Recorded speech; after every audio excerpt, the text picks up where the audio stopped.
There is one image of the late Cardinal Angelo Sodano that remains etched in Vatican watchers' memories.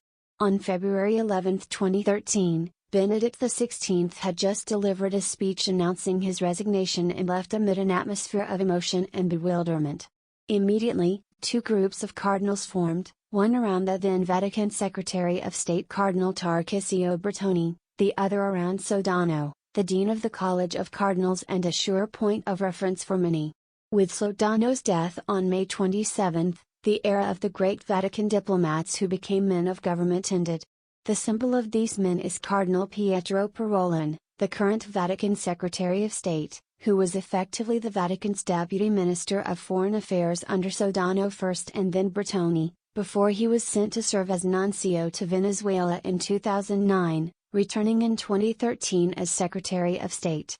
Parolin's appointment was hailed as a return to the era of diplomats in the Vatican. At the same time, it was said that the pontificate of Benedict XVI was characterized by a sort of revenge of the Congregation for the Doctrine of the Faith, signaled by the arrival of former CDF official Bertone at the helm of the Secretariat of State. At Sodano's funeral in St. Peter's Basilica on May 31, Cardinal Giovanni Battista Re, the current Dean of the College of Cardinals, underlined, "Many of us were able to appreciate closely the high sense of duty of Cardinal Sodano, his gift of intellect and heart, his sensitivity for pastoral aims of the Church's action in the world, his wisdom in evaluating events and situations and his willingness to help, seeking in each case adequate solutions."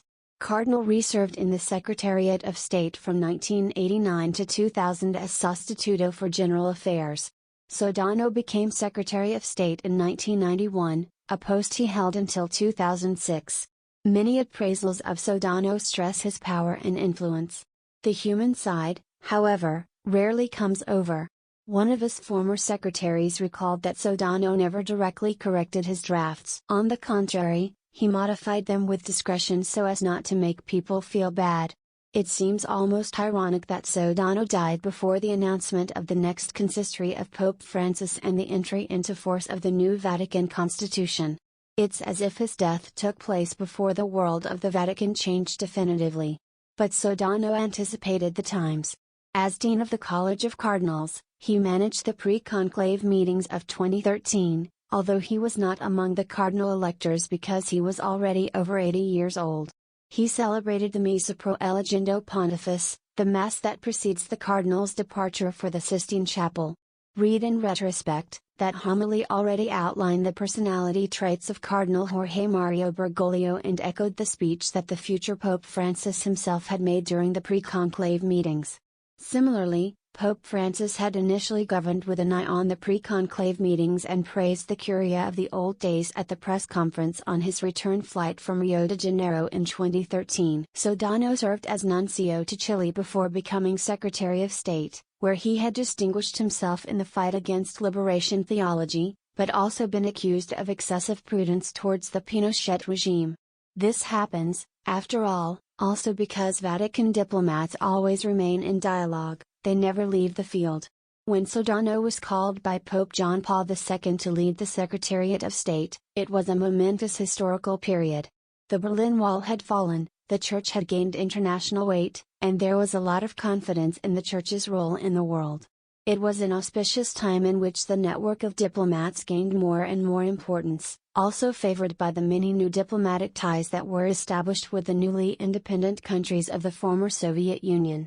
Some of the protagonists of that era are still active today. Cardinal Leonardo Sandri, now prefect of the Congregation of the Eastern Churches, was first sent as nuncio to Mexico and then became a substitute for the Secretariat of State. And after his years as a substitute in the Secretariat of State, Cardinal Re became prefect of the Congregation of Bishops.